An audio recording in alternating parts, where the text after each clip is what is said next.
This week's episode of Iconic is with someone who is very iconic. She is an award-winning actor, soon to be author, and someone who deeply appreciates noticing all the details sensory-wise, but also from an experience.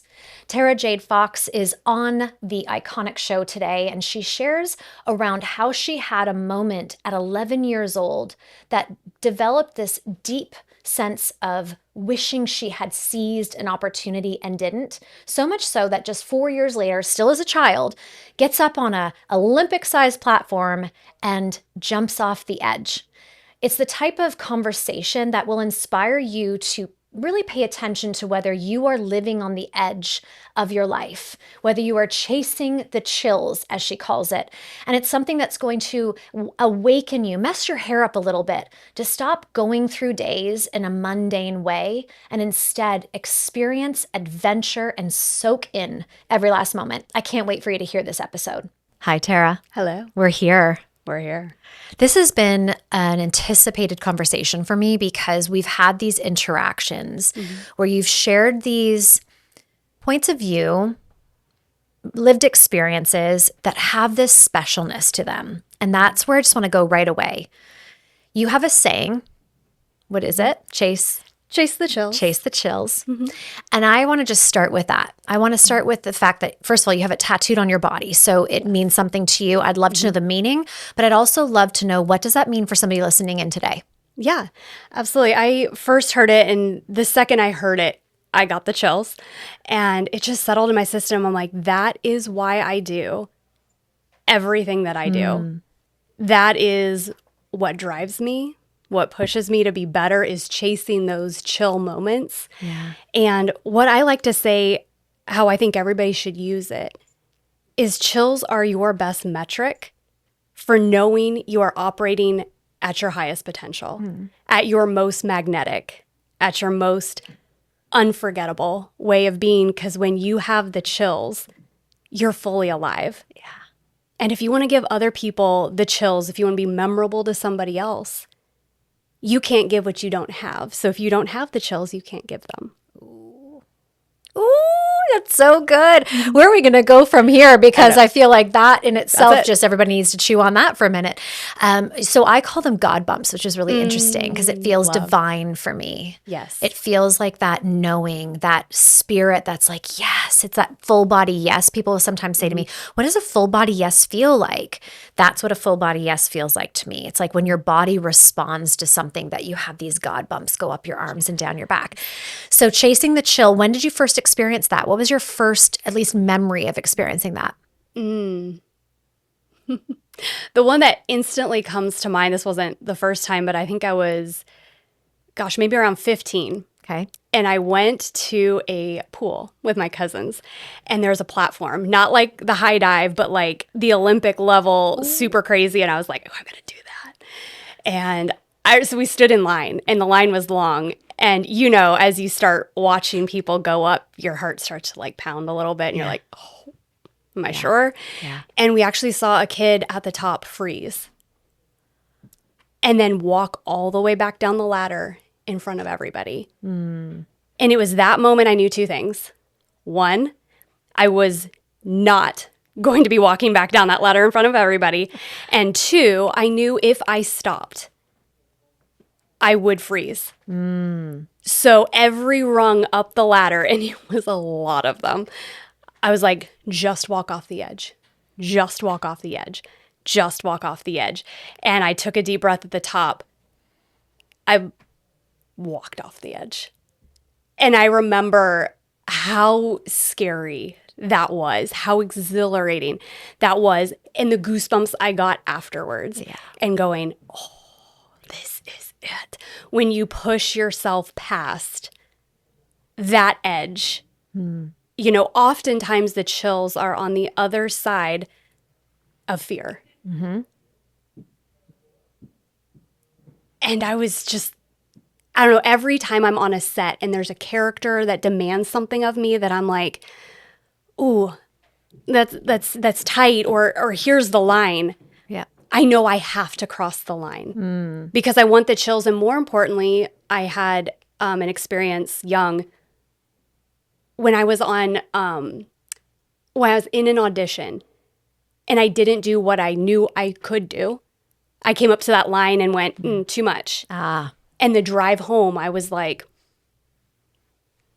nope, not doing that again. And I've used it as fuel ever since. Every time I come up to that line, I'm like, I do not want to feel like 11-year-old Tara driving back home going, oh, I knew I could have done better. So that was before you went off of the diving board. That was before the diving board. So that was the that's fuel. Interesting. Yes. Yeah, that I used. That was also part of the fuel on just like, ooh, I can't not go home and having not jumped. You realized that fear held you back from something, an experience of yourself, an experience that, an opportunity.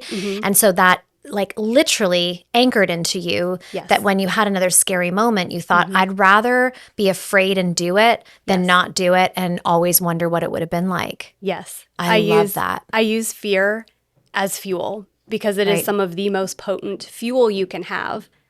The dream is great and shiny and works most of the time, but there are some days where we just can't motivate ourselves to do stuff or it's just too scary. Right. In that case, get that nightmare breathing down the back of your neck. I promise you will move because it's visceral. You can just, you'll move. The chills, though, in my experience, don't always come first. So it's not like I have the chills and then I have the confidence. Yes. It's that I took the confidence, so I got the chill. Is that how you would articulate it as well? Yes. Yeah, absolutely. And I mean, I think there's also different types of chills because you can have chills just in a conversation where all of a sudden it's like, oh my gosh, we're so on. It's like, that was like, I think we had a moment like that at Memento. We did. We're just like, we did. Ooh, yeah. So you have like those that just are spontaneous chills, Okay. which are awesome. And then you have chills you have to fight for that are on the other side of fear. Okay. And those are that kind where you have to actually fight for the chills, fight for the right to have your chills. Yeah. And I think that's fun because that also is fuel because I have to get over this fear. I have to make the jump, make the leap to get to it. I think that is such a powerful message and thought for people listening in because often I hear it that when people don't feel totally aligned, they call it, which I think is a very safe way of saying I'm fearful. Yeah. I don't have full confidence. And so it's easy to use the excuse of maybe I'm not aligned or maybe it's not my time. And so that fear is kind of manifesting itself in different forms for people that held them back from doing the very thing that is required for them to have the success, the chills, the moment, that defining moment of, oh my gosh, I did it.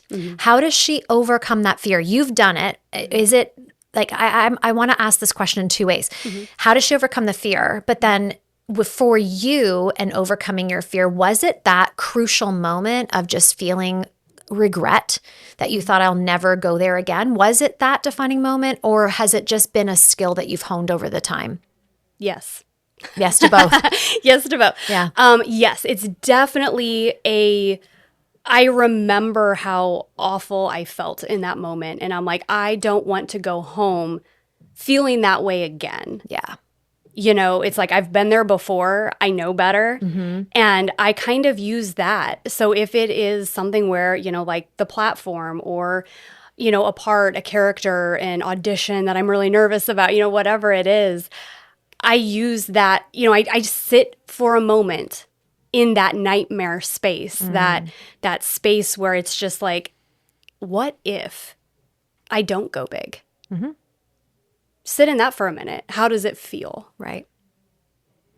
And that usually gets me to be like, yep, nope, I'm good. I would rather be uncomfortable making the jump, doing the thing, than have to sit there and go, oh, I knew I should have done that.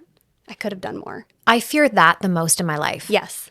Like I fear not knowing what I could have been or could have done more than going for something and it potentially not working out.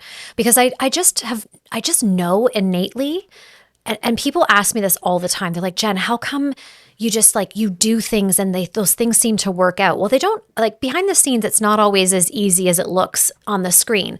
But I just know that if it doesn't work or if I have a flop, I know for certain it's going to put me on the right path. It's going to be the trajectory, the catalyst to where I was meant to go. It's not always what I thought, but it'll always get me to where I'm supposed to go. But the fear of not knowing that has been a rattle in my spirit for most of my life. Yes. Do you have that? Like, I don't know if everybody has that. I don't think they do.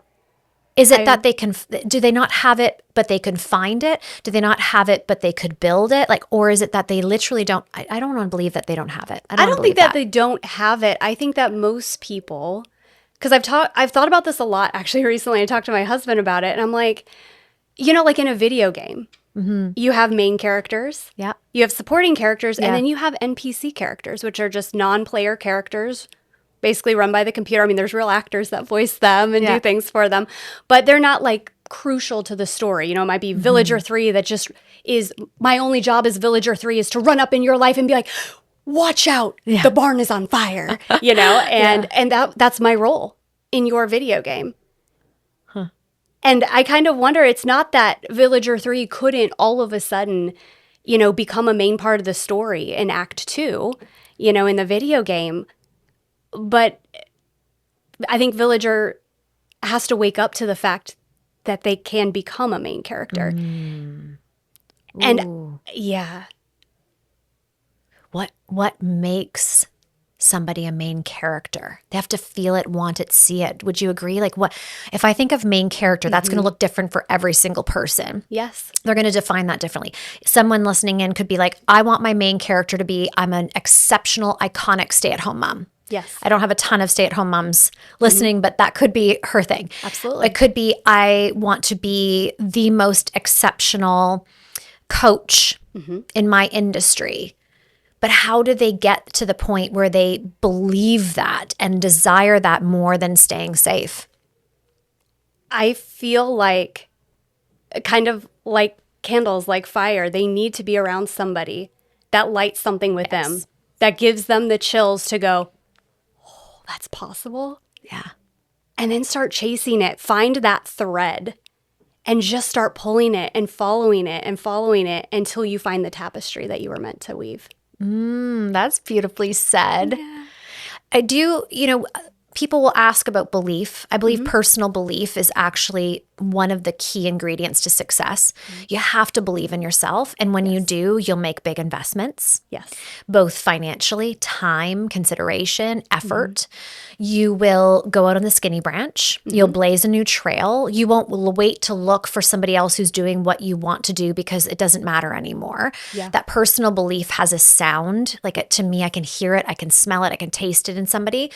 But that doesn't always come first for many people. So I really like what you said. And I often talk about this in my own mentorship, that I love to pour belief into someone until they have that unshakable belief in themselves. And a lot of times we do need that advocate. We do need that person to see us with their own set of eyes to catch that flicker of light. Yeah, absolutely. What would you add to that? Who's been that for you? Ooh. So many people. Yeah.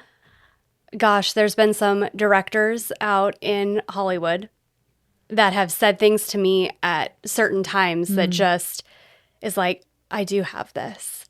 Danielle Amos has been definitely that for me. Haley has been that for me. And honestly, I think our conversation, at Momentum, you witnessed a really special moment, in my upbringing, because I'm so not grown up yet. That's the thing is sometimes it is somebody big that plays a really big role in your life. And sometimes it can be a stranger on a street, like my driver. He goes, "Did you know in Hindi your name means star?" Oh. And it's like, yeah.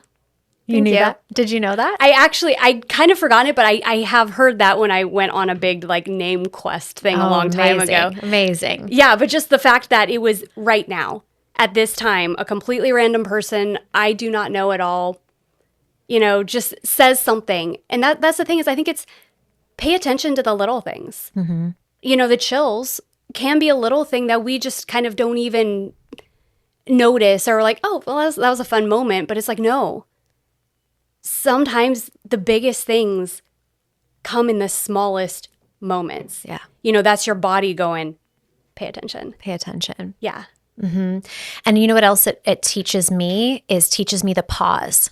Because what you just said, it's really easy in the small moments to have the chills and just keep going. Yes. Whereas if you pay attention to the point of celebrating, pouring out gratitude and pouring in gratitude, there's a moment where you remember when you have that feeling to just pause. Doesn't mean you have to pause for 10 minutes, but it's enough to, I find, I call them marker moments. I love creating marker moments. I think of my life as a map. And if you had a map, you're going to have these places you're going to stop and visit to get to the destination. And I find like those are my moments, those markers on my path, on my map that define me in some way, whether it was an acknowledgement, whether it was a success, whether it was a meeting of a new person. And so I feel like that's an important piece to what we're talking about here today is chase the chill. And then when you get it, stop the chase for a second and soak it in. Yes.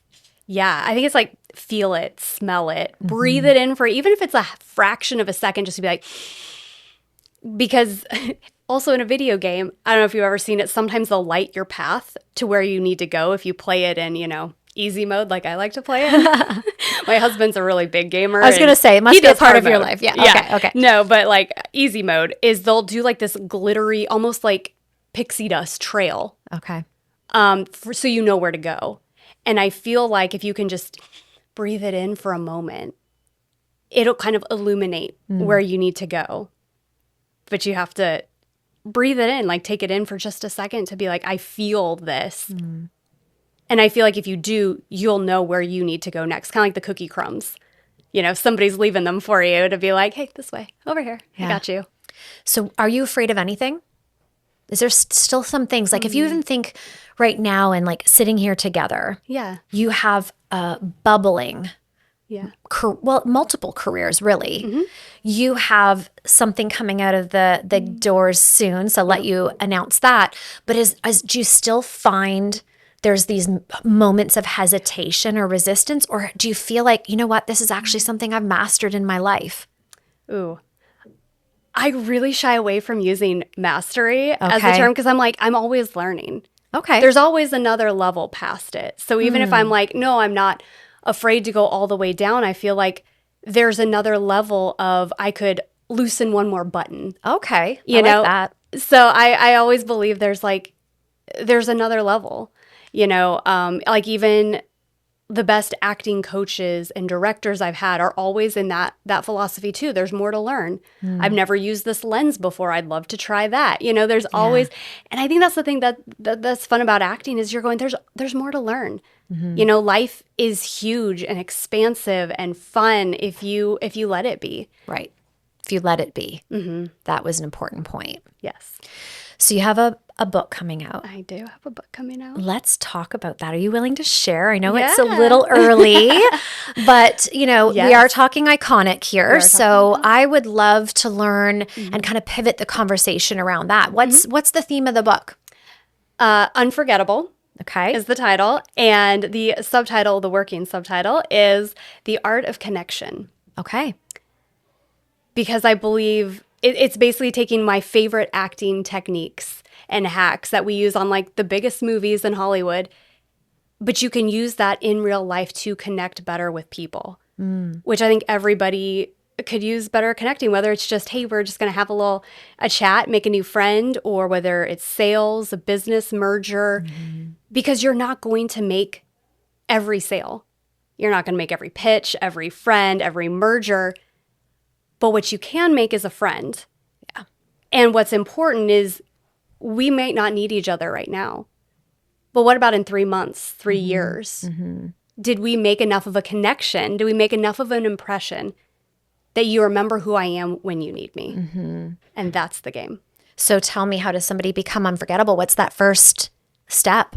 Ooh, well, my favorite one is the chills, using the chills as the metric. If you can get to a place where you know how to get to a spot where you have the chills, give yourself the chills, and then you give others chills by default. That reminds me of going into rooms that feel sometimes bigger than where you're at. I've had this conversation so much recently. I speak at a lot of events. Yeah. And one of the things I've noticed is a lot of times it's the same community kind of event hopping. And I love that it is such a deep community, and I can tell they're just so excited to get together again. But I'm like, you're not stretching yourselves. You're not immersing yourself into new rooms with new conversations, with new people, with new experience. And so we're just kind of like doing this thing that feels good. It's like getting together, but you don't necessarily have to buy a ticket to an event to get together. So that comes up for me around like what you were just saying of stretching yourself constantly, new rooms. That's a big stretch for me as an introvert. It's not easy for me to enter a room, especially by myself. Like there was a time where I would always bring a team member with me just as like a crutch, but I've really challenged myself, especially over the last year. And I get the chills every time I walk in. There's that immediate, like, what if I don't know anybody? What will they think of? Like, I'm human. We're all human. Yes. Will I connect? But then when you rip that aside and say, that's not the point is to go in, shine bright, be a light. And hopefully by being a light, I ignite the light in others. It has inevitably been one of the greatest experiences. So I think there's that piece to that. What else, like from a career, business, founder experience, would you say would be a stretchy thing for people to do to get the chills? Well, I'll give you a really easy hack into getting the chills. Music. Yes. Is one of the fastest ways it's a super easy hack because we all have our song, and we all have songs for different things. You know, am I working out? What's my power workout song? You know, I'm running a marathon and I need something to get me past mile 24. Right. That's a different song. You know, I need to be confident at a business dinner. That's a different song. Yeah. And it doesn't have to make sense to anybody.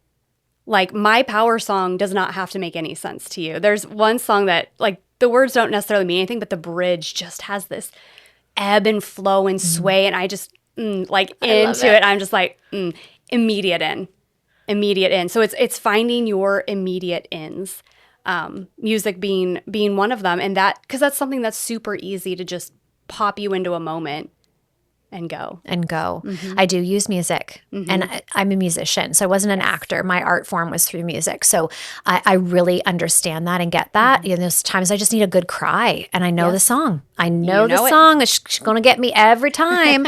And you think by now, but it still has the effect. Yes. So I love that. So you're actually teaching these anchors and clues and cues. And then another thing about being unforgettable is taking that and moving it forward into the rooms, into the situations, into the conversations that you're having. Yeah. Someone like myself that tends to be shy, that tends to be introverted.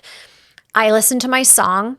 I'm pumped up in the car. I open that door. I'm about to open the door of the event, and immediately my heart sinks. It's fluttering. What other anchor could I have at that time to help me become unforgettable and to remind me that I'm in the zone of chasing the chill? Honestly, if it's at the point where you're opening the door, some kind of shake off, body movement. I am somebody who can't I can sit and meditate. But like if I'm amped or nervous or butterflies or anything, you tell me to sit still and breathe, and I'm like, I would rather die. Like, let's just be honest. But I am a moving meditation person. Okay. And just move, animalistic, primal, whatever you got to do it's getting that extra out. Okay. And I feel like, because you're now no longer trying to be like, stuff it down, like hide it, you know, it's giving it its place. To be like, okay, just get it out. Go. Yeah. I feel like that's a really good moment, like right as the camera's like about to roll.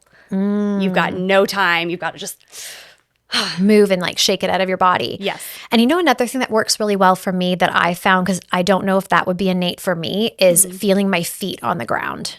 Yes. So I'll stand for a minute and just like literally feel my feet on the ground and go, I am safe, I am grounded. And there's gorgeous women who all feel the same as I do, because we're, as much as we like to think we're all so different, we are more alike than we are different. And like that's just such a phenomenon, especially with the online space, with everything looking so beautiful. And I love all the beautiful, but I think we need to remember at the core, we're all thinking, feeling the same thing. Maybe not sitting in it as long as we used to. Maybe there's some of us who have sort of gone past the point of it being crippling to us, but we still have all those same feelings. And so when you enter and I feel my feet on the ground, it's like, I'm grounded, I am here, I am present, look up, shine, smile. And that to me is medicine for women. Yes. I find women who smile at one another. You did that when I met you. Yeah. We locked eyes. We had a smile, instant connection. Is that the type of thing you're talking about in this book as well? Yes. Yeah. I actually talk about anchor, like using all 5 senses. Okay. Because walk me through that. Yeah. Just like you would set a scene, like if we're going to do a scene, you know, where we're sitting, we could be sitting very differently depending on the environment around us. So, you know, are we sitting, but it's snowing outside? Is there a crackling fire? Can we hear it? You know, is it, you know, the tropics? So we've got our little martinis and little bikinis on, you know, like the more you put around you or the more you notice in your environment, you know, like you said, you can feel your feet on the floor. What can you smell? What can you taste? What can you touch? What can you see? The more you pull those pieces in, the more it grounds you in the present moment or in the imagined moment you need to be in. Because the more real I need to make the environment around me, the more I have to be able to see, taste, touch, feel. You know, I'm on a cliff side of a mountain 3 feet in snow. Somebody's going to die and there's a werewolf coming. You know, we have to instantly get into that place believably. Like I have to let it sit in my body, not just name it. I have to feel it. I have to smell it. You know, I can smell the burned flesh. I can smell, you know, the werewolf breathing down my neck, you know, whatever the metallic, I can taste metallic tang of blood in my mouth, you know, whatever it is, like you just, your body starts to like pull onto these and it starts working because your body, your mind is powerful. Yeah. So use it. It's too, like, for somebody listening to this that maybe has never acted or is thinking like, how can I do this in my own life and my own experiences? This is very much teaching of becoming the version of yourself you desire to be. Yeah. So as you're speaking, what came down to me or for me, because I don't know if I could think of a werewolf. Maybe I could. I'd have to practice. But what I did think is like I could turn this into I'm worried about what people think of me. Yes. Am I going to impress people? Am I going to connect with someone? Like these are the fears. Chasing the chill is knowing on the other side of this is very likely that I will. So go in that room and do the thing. But I can walk in the room and borrow some confidence from the future version of myself. Yes. 5 years from now, if I walked in this room, how would I walk in? Or if I knew everybody in this room, how would I walk in? Yeah. So that embodiment and the practice of not necessarily being who I am and like as I am in this moment, but calling in that inner wisdom, calling in that future version, that's done me very well. Yes. And that's not faking it. No. It's actually an invitation. And once you taste her and experience her, it's actually hard to go back. I found those have been life-changing moments for me. Yes. Absolutely. When you can step fully in, I think it's where you talk about something aligns. You get those goosebumps and it feels right. Yeah. And you're like, this is who I am. So I'm going to keep chasing that chill.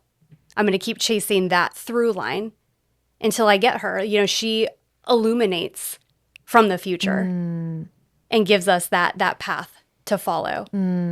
So becoming unforgettable. There's a good unforgettable and not so good unforgettable. And I'm thinking of reputation, right? Our first impressions, how people remember us. Yes. That feels like a really big responsibility. I'm not going to lie. In my life, I know I haven't done it perfectly, nor will I ever do it perfectly. But that feels like every time I'm, like even before you came in the room, I sit in the responsibility of holding space of asking great questions, of developing the conversation, of learning about you so that this moment becomes unforgettable for you. Yeah. But I also know that it can go where we do things that make us unforgettable, but not for the things that we would really want or desire. Yes. So how does someone who maybe isn't the practice, maybe she's new in her career, maybe she's new as a business owner, maybe she's new in a community, Yes. how does she hold herself accountable to being unforgettable for the right parts of her? Are there things that she could do? Yeah, that's such a great question. Because I think we're human. We all have those moments. Like, I'm sure there's people in my life that are like, yep, unforgettable for the wrong reason. We all have that for sure. Yeah.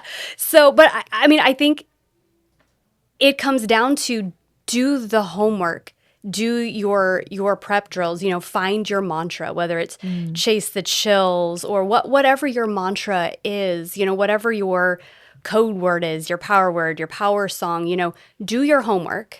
Just like an actor has to know their lines, you have to know the blocking, you have to have like everything perfect, hair, makeup, outfit.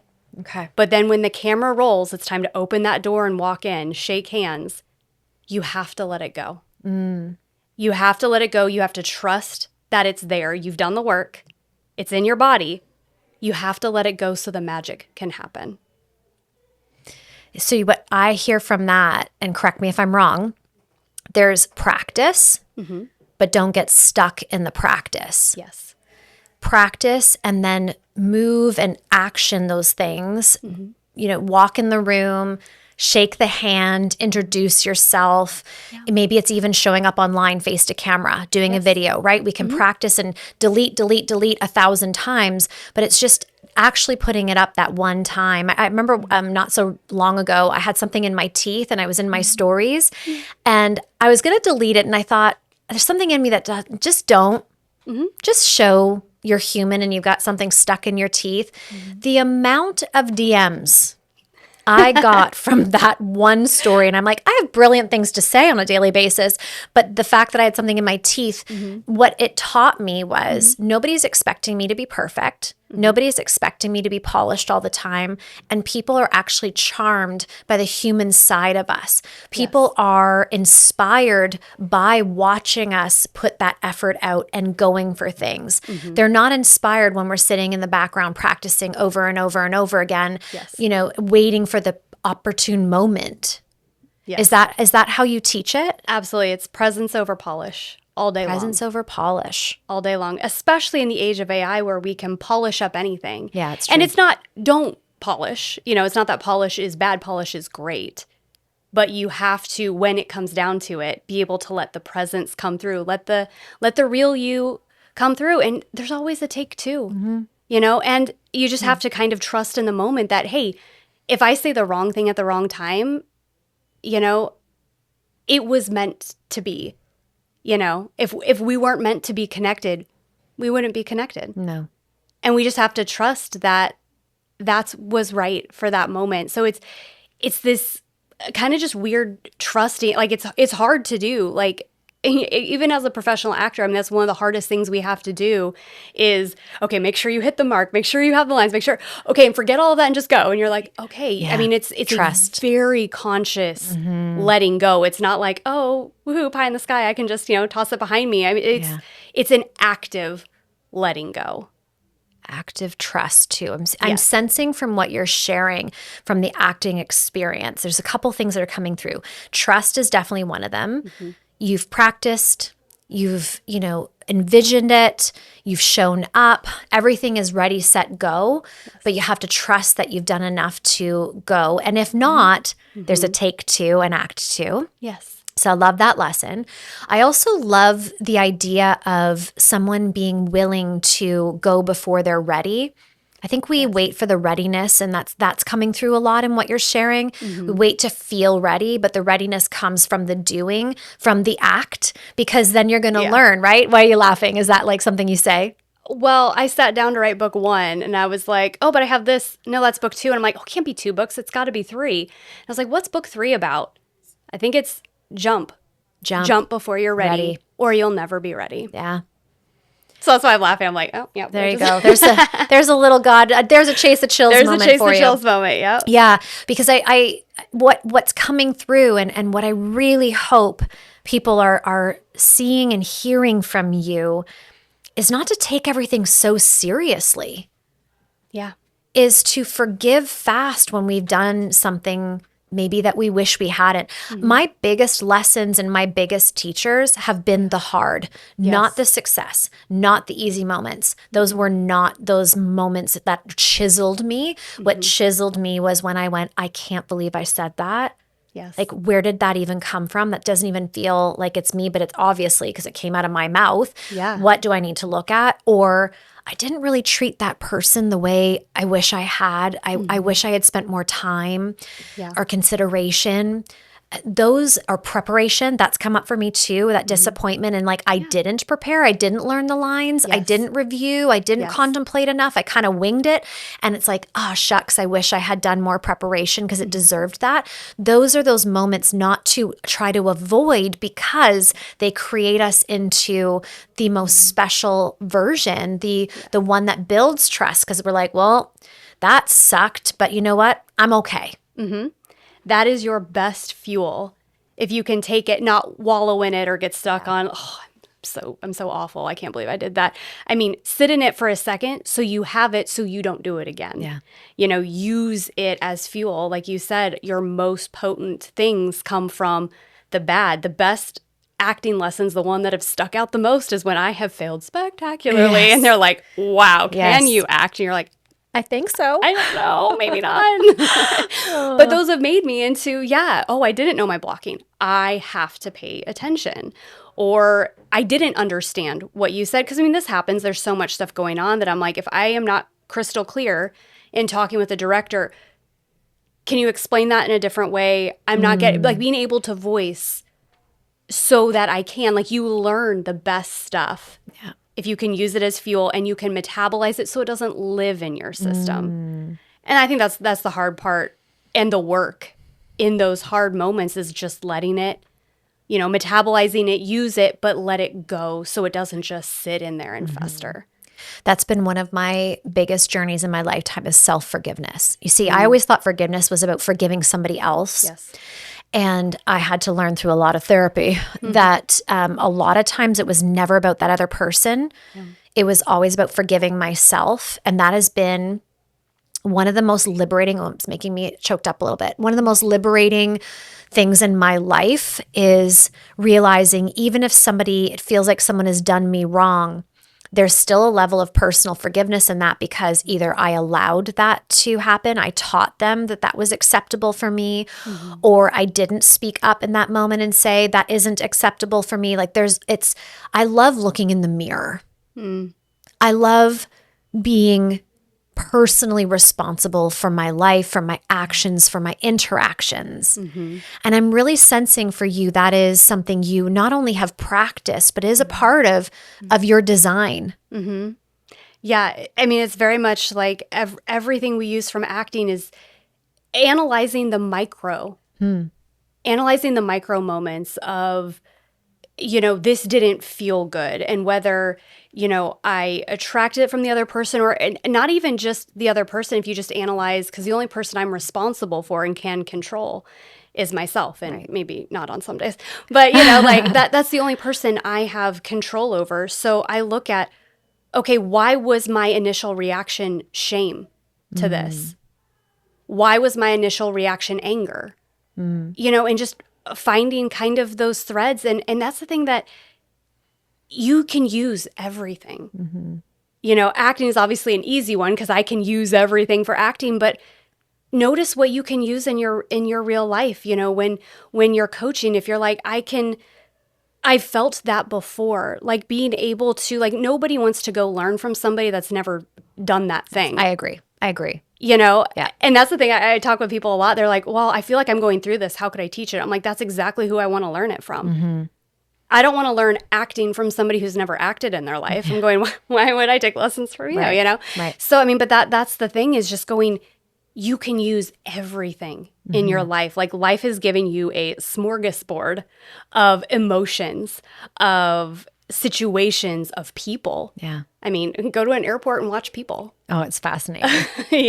So just start using everything, finding, file it away for, oh, that's interesting.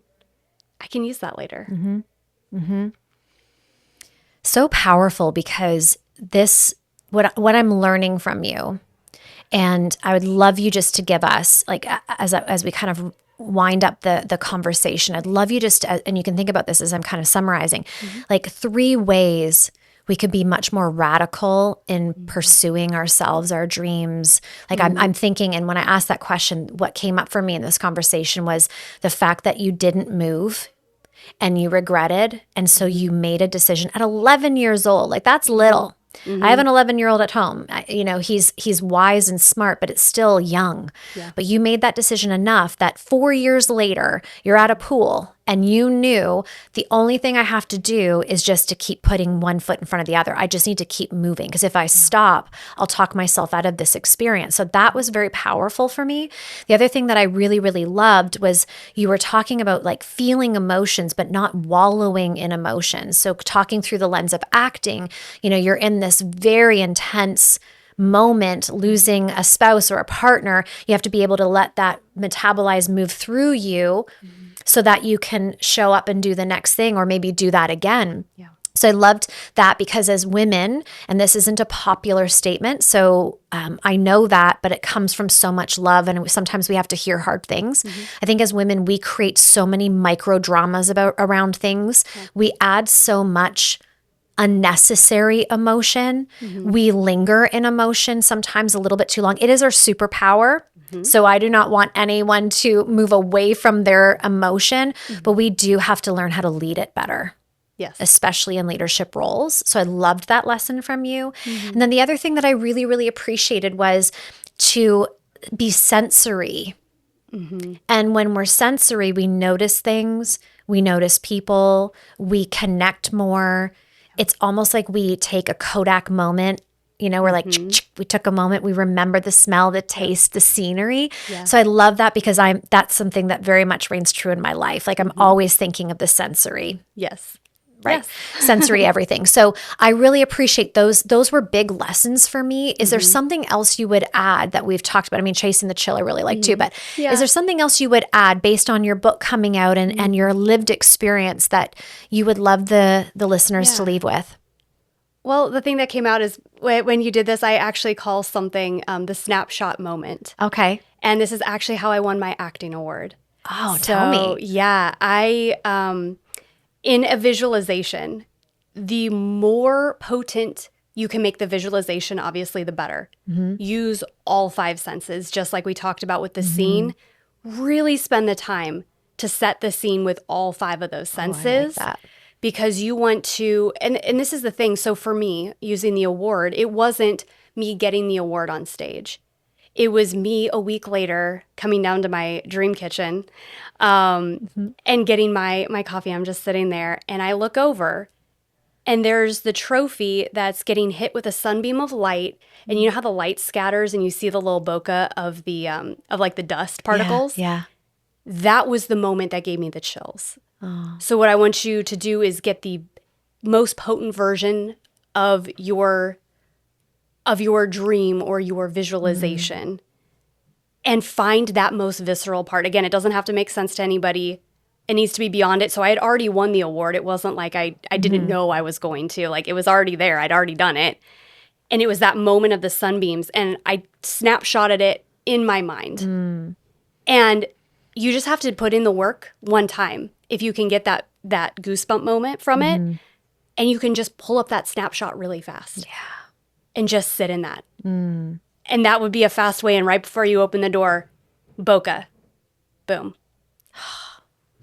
Music, I like snapshot moments. I call them Kodak moments. So it's so funny. Like, I love that we have that together. And it's interesting because when you were sharing that, so I hope everybody listening to understands the way you describe things is a bit of an art as well. So you were describing that, and I don't even know what your trophy looks like, but I could see it. I could see the light. I could see the flicker. I could see you with your coffee with a smile on your face. So that's the beauty of not only being that in your life, but also teaching that through the work that you do. You're reminding people to not be in the mundane, to not participate in the cult of average, to not just like flop through their days, but instead make as many special memories and moments as you possibly can. Be highly, highly intentional. And when you have a moment to pause and savor and slurp it up, and those are the moments that carry you forward and remind you of who you are. Yeah. When I have that moment before I go in an event and I'm like, oh my gosh. So I really appreciated that. Love. Yeah. I mean, we're not here for a long time. So No. we might as well make it magical. Yes, we Make should. it fun. Get all you can out of life. Bring full aliveness, playful out. End of sentence. Mic drop. Thank you so much for being here. Thank you so much for having me.